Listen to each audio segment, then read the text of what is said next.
ചെണ്ടുമല്ലി, ജമന്തി. പൊന്നിൻ കിരണങ്ങൾ മണ്ണിൽ വീണതുപോലെ വെട്ടിത്തിളങ്ങുന്ന മഞ്ഞയും ഓറഞ്ചും വർണ്ണങ്ങൾ. പൂക്കളത്തിന് വിശാലതയും രാജകീയ ശോഭയും നൽകുന്ന ഓണപ്പൂക്കളിലെ സ്വർണ്ണക്കിരീടം. അതാണ് നമ്മുടെ സ്വന്തം ചെണ്ടുമല്ലി അഥവാ ജമന്തി.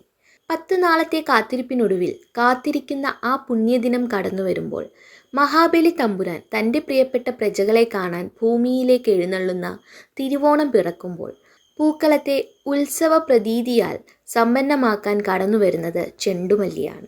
തിരുവോണ നാളിൽ ജമന്തിപ്പൂവിന് പൂക്കളത്തിൽ ലഭിച്ച ഈ അതിവിശിഷ്ട സ്ഥാനത്തിന് പിന്നിലെ രസകരമായ കഥയും ഐതിഹ്യവും എന്താണെന്നറിയാമോ?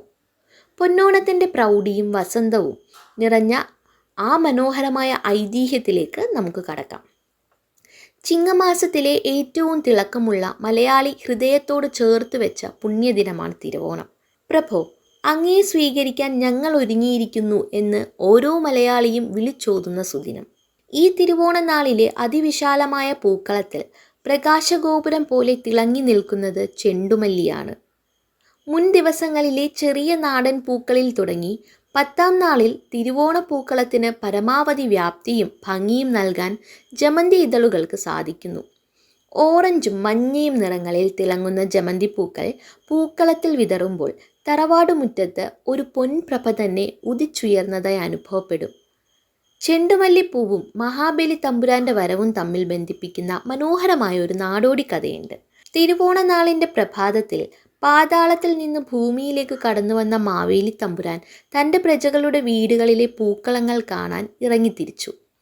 അത്തം മുതൽ ഉത്രാടം വരെ പ്രകൃതി തനിക്കായി ഒരുക്കിയ കൊച്ചു കൊച്ചു പൂക്കളുടെ സ്നേഹം കണ്ട തമ്പുരാന് തിരുവോണ നാളിൽ പ്രജകൾ തനിക്ക് നൽകിയ രാജകീയ സ്വീകരണം കണ്ടു വിസ്മയം തോന്നി. പൂക്കളത്തിൽ സൂര്യനെ പോലെ തിളങ്ങുന്ന ജമന്തി പൂവിനോട് മഹാബലി തമ്പുരാൻ ചോദിച്ചു, മറ്റു പൂക്കളേക്കാൾ വലുപ്പത്തിലും ശോഭയിലും നീ നിൽക്കുന്നത് കണ്ടല്ലോ, എൻ്റെ വരവിൽ നീ എന്താണ് എനിക്ക് നൽകുന്നത്?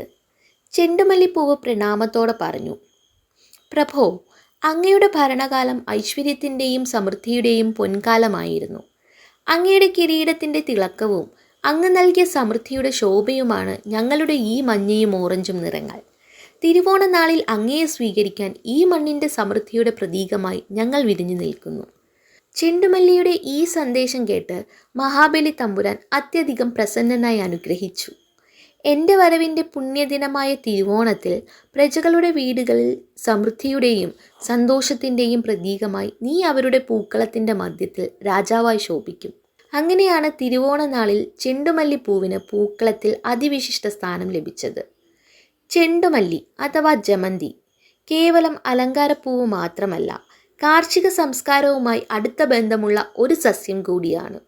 ശാസ്ത്രീയമായി ടെഗറ്റസ് എന്ന് വിളിക്കപ്പെടുന്ന ജമന്തി കൃഷിയിടങ്ങളിൽ കീടങ്ങളെ അകറ്റാൻ സഹായിക്കുന്ന പ്രകൃതിദത്ത കീടനാശിനിയാണ്.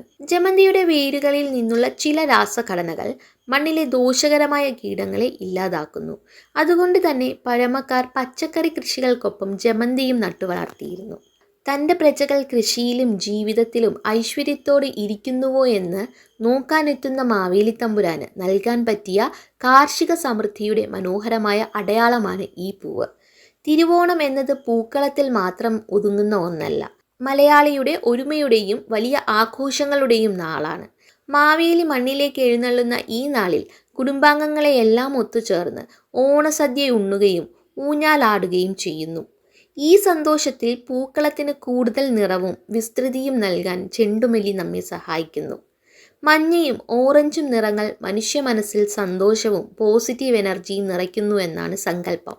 അതെ, തിരുവോണ നാളിൽ പൂക്കളത്തിന് വെളിച്ചവും ഭംഗിയും നൽകുന്ന ചെണ്ടുമല്ലിപ്പൂവ് നമ്മെ ഓർമ്മിപ്പിക്കുന്നത് നമ്മുടെ മണ്ണിൻ്റെ സമൃദ്ധിയെയും സന്തോഷത്തെയുമാണ്. അത്തം മുതൽ തിരുവോണം വരെയുള്ള 10 നാളുകളിലെയും പൂക്കളുടെ കഥകൾ നിറങ്ങളിലേക്ക് എത്തിക്കാൻ കഴിഞ്ഞതിൽ സന്തോഷമുണ്ട്. ഈ തിരുവോണ നാളിൽ നിങ്ങളുടെ പൂക്കളത്തിൽ പ്രകാശത്തോടെ തിളങ്ങുന്ന ആ ചെണ്ടുമല്ലി പൂവുകൾ വയ്ക്കാൻ മറക്കരുത്. ഈ വീഡിയോയും നമ്മുടെ ഓണപ്പൂക്കളം സീരീസും നിങ്ങൾക്ക് ഇഷ്ടമായെങ്കിൽ ലൈക്ക് ചെയ്യാനും പ്രിയപ്പെട്ടവർക്ക് ഷെയർ ചെയ്യാനും മറക്കരുത്. നിങ്ങളുടെ തിരുവോണ ഓർമ്മകൾ താഴെ കമൻറ്റിൽ പങ്കുവയ്ക്കൂ. എല്ലാവർക്കും ഹൃദയം നിറഞ്ഞ പൊന്നോണ ആശംസകൾ. നന്ദി.